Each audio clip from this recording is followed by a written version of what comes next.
Hello one and all, this is Luckless Lovelocks. Welcome back to the magical world of Pyre. As the day wears on, there is still no sign of the Worm Knight. Your companions grow restless, but then... Hail! This knight returns with newfound tales to tell and new scars to show for them. Sir Gilman is back. Sir Gilman is sopping wet and visibly shaken. He struggles to maintain decorum. He is, in short, the very image of a Worm Knight. And, more importantly, that little tempest ought no longer pose a threat for now. Behold! As if on cue, the deathless tempest begins to simmer and subside.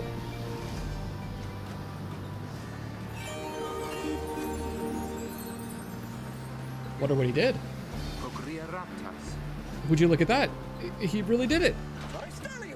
Of course this knight did it! Now, if it would be alright with you, this knight could really use some shut-eye. The Worm Knight then collapses in exhaustion. You and Hedwyn help him up. Wow, he really needed some shut-eye. A deal's a deal, Sir Gilman. Welcome to the Nightwings. Huzzah! I'm so glad he joined us. I love Sir Gilman. I think he might be my favorite character now. Sir Gilman joined the group. He also revealed a path north for you. Here we go. Sir Gilman revealed a gap in the storm that seems safe enough to traverse. All right, let's do it.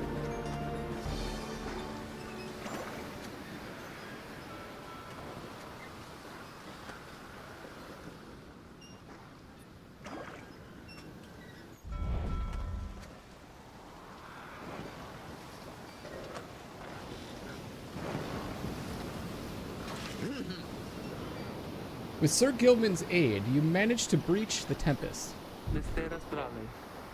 You were true to your word, Worm. I shall give you that. But now what? We are stranded in this cursed storm. A most excellent question! And from one most fair! Call me that once more, and I shall tie you in a knot. And from one most spirited as well. This knight was wise to side with ye. Just, where do we turn from here? Answer the question now. Sir Gilman does no such thing, although eventually he does make note of a specific current that should lead you to the lands beyond. If I may, I can corroborate Sir Gilman's account. We are close to making landfall. Then let me be the first to say, let's go! We're on the verge of sailing across the Sea of Solace. Say, Tariq. Rookie, what is it? That loot you're always carrying around. You don't want to play that thing, don't you? Why, I suppose I do. Good, because I was thinking it's a little gloomy here, and we could use a little tune to lighten up the mood. You know what I mean? Aye, then let me see what I can do.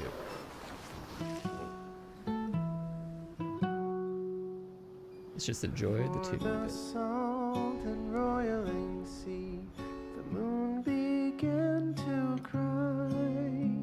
Nice. Sorrowful tears and filled the waters high.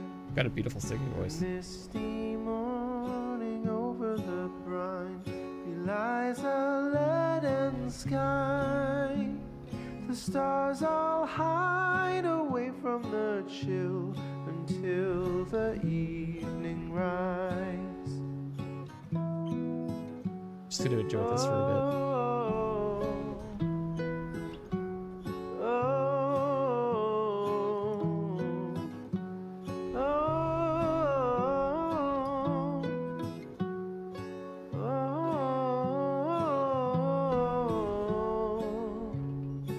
Alright, let's move on to the Black Basin. So awesome. Sir Gilman claims the downside's northern landmass should be just beyond these waters. The place where Plurnus scuttled her foe. The doomed ship still resides. The Titan met her end on its prow, forsaken by the tides. In death she leaves her stain on the place. The tempest never dies. Her final throes and shivers and shakes 1,000 years gone by.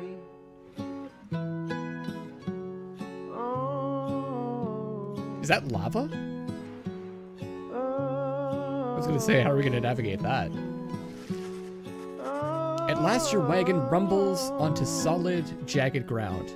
The land called Black Basin. Black glass, searing vapor, and strangling forests mark the forsaken lands that loom across the sea. The 8 scribes first discovered this, the northern landmass of the downside. Okay. Your fellow exiles unpack the wagon so you can take stock of how best to reach your destination. Ah, we've got someone to talk to. Ah, oh, hello. Sir Gilman's crest, official certification of knighthood in the Commonwealth. Oft-sought by worm knights. Okay, so what are you guys is telling me that I should click on this a few times? Rookie. Oh, you just keep right on ringing that bell, chum. Keep at it. Rookie seems to be taking issue with your frivolous use of the nautical bell. After all, there is no sign of nautical emergency, nor a prepared meal. Oh, I know it's not mealtime. It's fine. I'm starting to really enjoy the constant ringing sound, though. I think he might be being a little bit sarcastic. Now that it doesn't mean anything to me or anyone anymore. Besides, ringing that bell, it's probably some pretty good exercise, right? And it's good training for my ears, too. You know, we curs have ultra-sensitive hearing, don't you? Oh, I see. I see. Well, not anymore, I don't. Anyway, thanks. I mean that. Really, I mean that. He storms off. All right, Ruby might be my favorite, too. They're all my favorite. Ruki should never forgive you for abusing the nautical bell. Oh, what did you guys do? Ruki reappears laughing heartily. He was only joking. Probably. Maybe. Sorta. Kinda. Alright, well what does Sir Gilman want? Where's everyone else? Napping someplace. Jodie's braiding her hair. Ruki's eating his share. Starting to rhyme. Sir Gilman's nearby. And Faye is prancing about. We have to call her Faye Scribe Catcher for some reason. Hedwyn is scouting the premises. What happens if I like...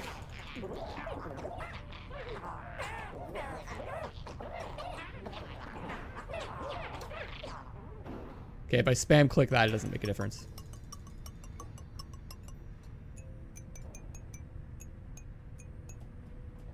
Okay, so what's on your mind, Sir Gilman? You approach Sir Gilman, who must have just finished practicing his fencing maneuvers. He regards with his single eye. Hail, Master Rita! This knight is determined to train harder, having joined the famous Nightwings. He shall ensure that this triumvirate continues to live up to its most feared reputation. This is such an honor, and this knight has a great deal of honor to regain. Having fled the Pyre hearts, this knight fully expects now to conduct the rites in a most honorable fashion, to the fullest letter of the law described within the books. Some triumvirates this knight has met, and perchance mentioned by name, they are inclined to bend the rules a bit, sometimes a lot, and to prevail by any means they can. But this is wrong. The exiles who refuses to obey the rules as they were written by the Under King Orez and his 7 friends deserves neither his honor nor his freedom.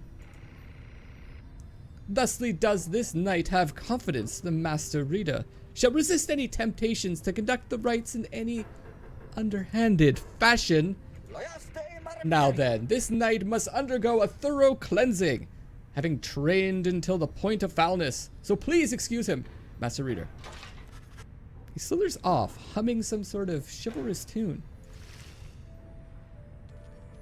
Alright, he's got to clean himself up. He got a little dirty, a little sweaty.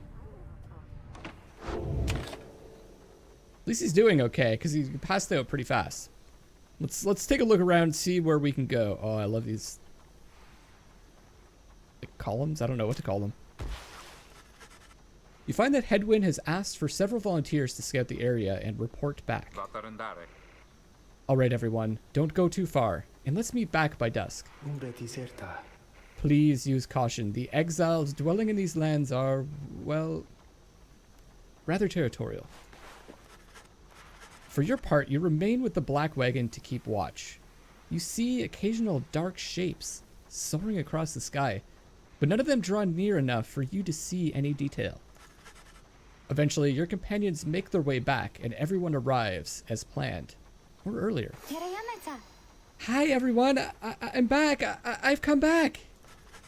Faye returns from the east with little to report, save for word that the glowing molten rock there is very, very hot. This knight yet lives, although he has little else to report.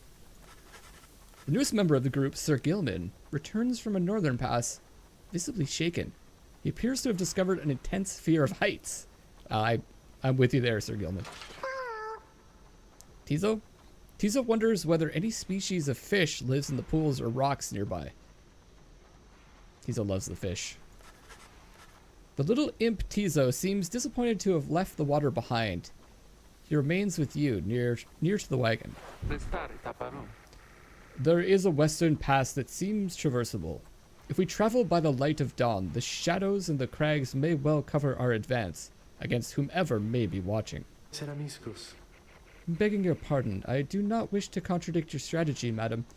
Though, in my experience, we shall not remain hidden for long during the climb toward the nest of Triesta. What is the nest of Triesta? According to the stars, next right will be there, of course. The exiled harp matriarch. Oh, the harps. Those are the Highwing remnants. And Hedwyn, remember, I don't know if you guys remember, but the reason why Hedwyn is here is because he ran away with one and shirked his duty as kind of the person to alert everyone that they might be attacking. I wonder if it's her. Exiled harp matriarch lived in solitude among these very cliffs. The exiles of the Highwing remnants. You may have no love for them inherently, but they have no such qualms with me for now, and may be able to negotiate safe passage. A surviving faction of the Winged Harps. Oh, so that's a faction of them. Okay. The ancient enemies of the Commonwealth. They are as coarse as their feathers. They hold themselves superior. The Archjustice Androboles the Ninth. Negotiate with them.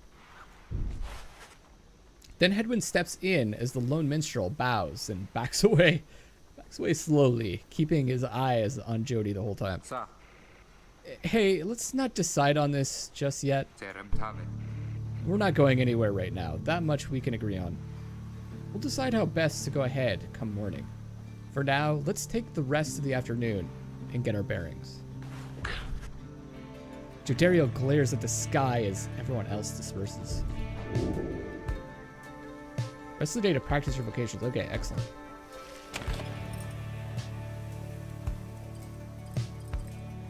Forage for resources. I don't know. I kind of want to... Okay, I've done forage. I've done study in private. Let's just try mentor a companion. I'm assuming get your fellow exiles of the old ways to raise their individual rank in the rites more quickly. I guess this is just going to give someone experience.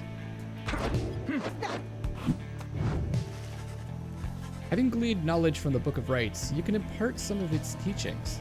As each exile's path toward enlightenment is personal, you'll have to mentor them one at a time. Okay, what's... Sir Gilman is behind. Ruki's really close to leveling. What does he get? Cast his aura 50% further. When Rookie banishes adversary by casting his aura, the boss can banish nearby adversaries. Those ones aren't so great for his like scoring style. But maybe I'll just score more with Faye. I could get Sir Gilman up to rank 2, maybe. That reminds me, I need to read about Sir Gilman. So let's mentor Rookie and get him up a level. I think we'll be able to. Sure, chum. I could go for some enlightenment right about now, but it might take the edge off. You illustrate to Rookie some of the intricacies of the rites, focusing on how all three in a triumvirate can move and act as of one mind. You sense he grasps some of the concepts. Yes. Whoa, that's a lot. That was almost like a half level. Faster, stronger, and a little better looking too. I mean, is there anything I can't handle? I could just go and get this one. Get the second time, but I don't know. I feel like, what was this? After plunging into the adversary's pyre, Rookie soon returns rather than remaining banished. Oh, that's really good.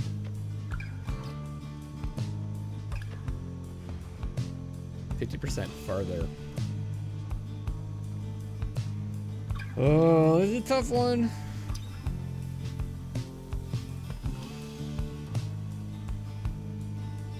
Can banish. It's just how often are they all standing together?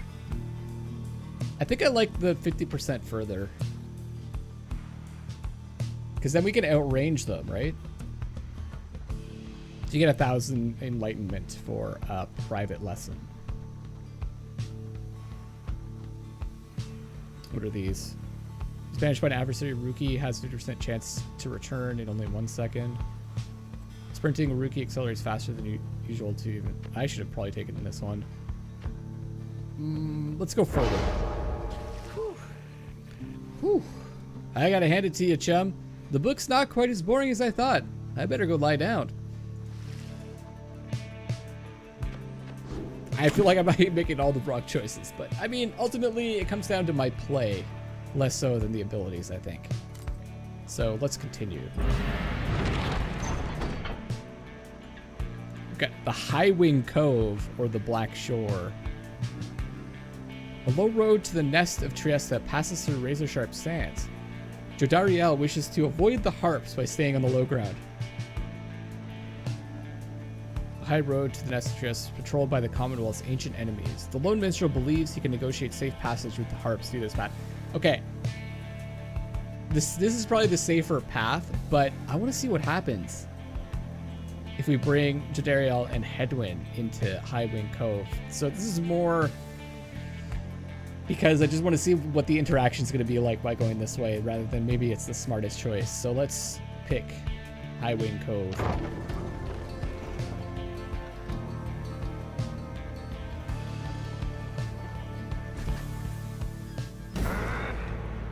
Show yourselves, you frightened little birds. All day long, winged shadows cross the sun. You're being watched. Jodariel is very unhappy about it, though the lone minstrel now attempts to calm her. Perhaps I can communicate with them. Please believe me, madam, when I say your enmity towards the harps had best be held in check here. Jodariel looks at him with fury in her eyes, yet he retains his calm demeanor. Soon she grants his request with a silent gesture. Then he calls towards the heavens. Good sisters, we are humble travelers, just such as you, and beg your leave. We journeyed by the sea and seek safe passage through your lands. We shall not disturb your hunting or your nests. The request is met with nothing but silence.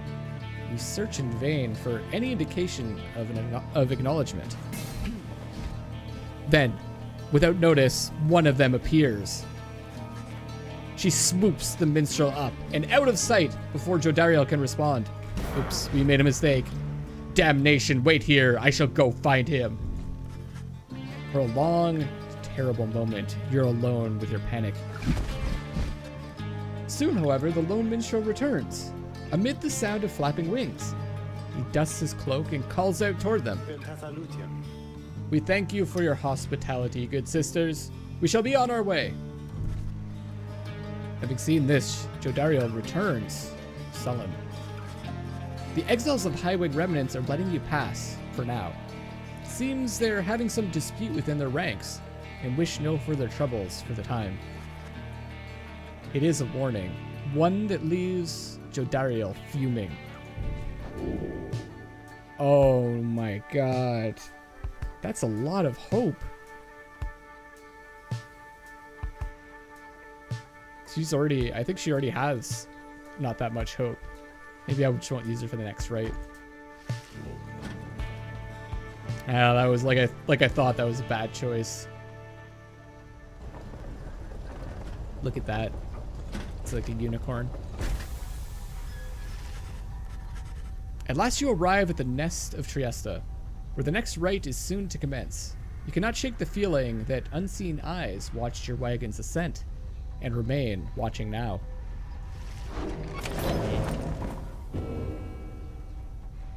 The hunt for Muir. Okay, let's read that page.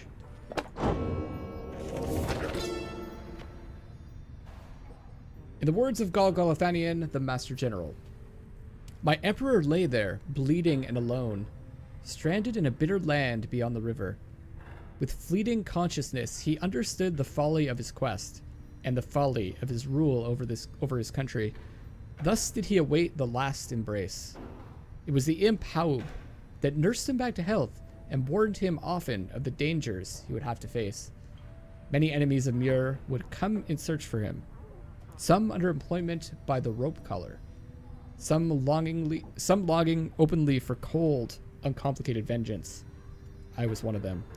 I plunged into the river willingly. We needed to be sure that he was dead.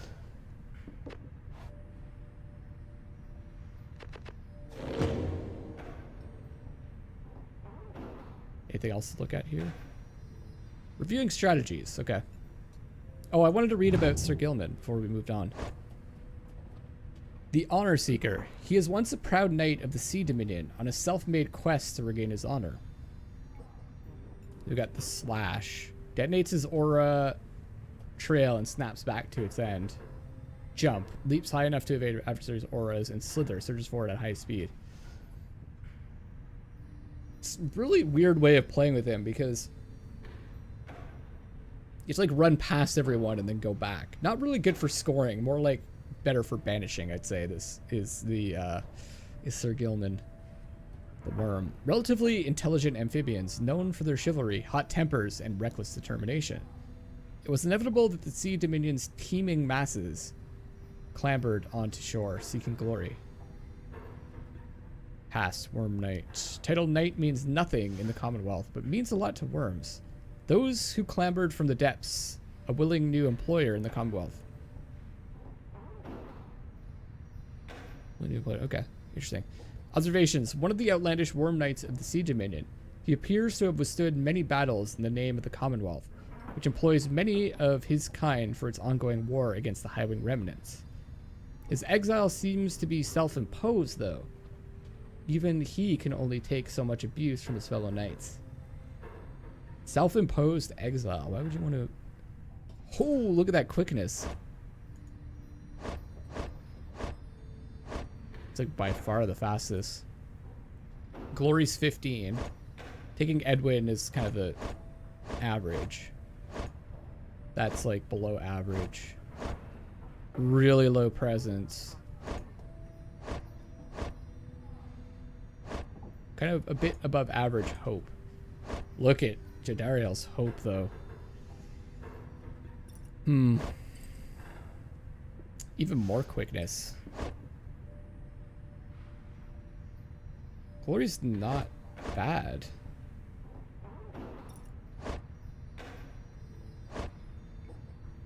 I just don't know. I don't know who I'm going to use in this one, so...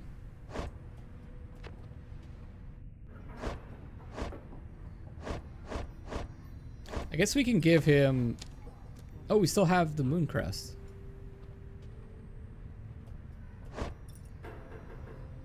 +2 presence. Oh. We can give him the lucrative contract.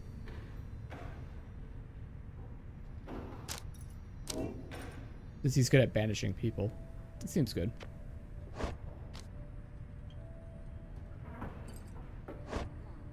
Everyone else has one. Oh. Hedwyn doesn't. Alright guys, I think I'm going to wrap up this episode here. Actually, hold on. Let's go to the Slug Market first. Oh, hey you guys. What brings you way out here? No, wait, don't tell me. I don't want to know. All I want is you to get the best deals in the downside. Damn. Sunken Shadow. Any adversaries banished by the bearer takes longer to return. The sun-bleached shell of a sea creature, relinquished to bog dwellers who imbued it with various hexes. The Righteous Flame. After dousing the adversary's pyre, the bearer's pyre is restored by up to... Oh. Bottled enchantment which seems to emit high-pitched musical tones.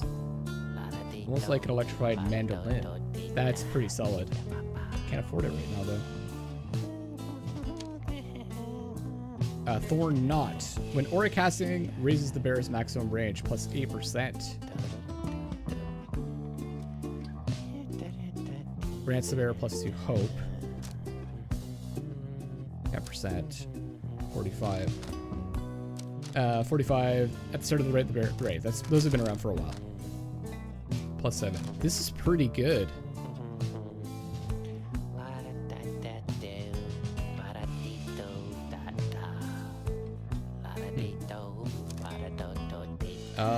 What are the levels? Rank 5, rank 10.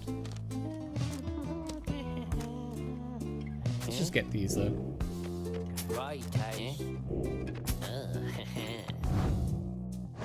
So one of you guys was explaining this to me because I was having some trouble understanding it. Basically, like every time you raise the rank of one of these, they don't necessarily get an increase in the value of what they offer. It's only after a certain number of ranks that you're going to get. It's so weird though, because it says it goes to plus 3.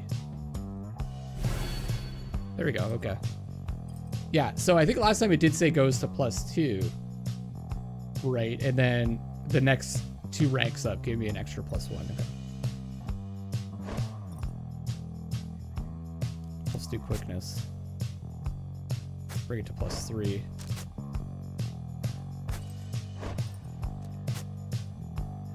There's 60%.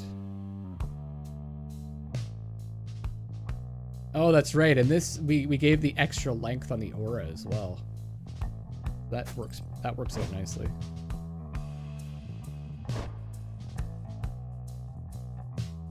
Let's use it on the Jomir's Fang again.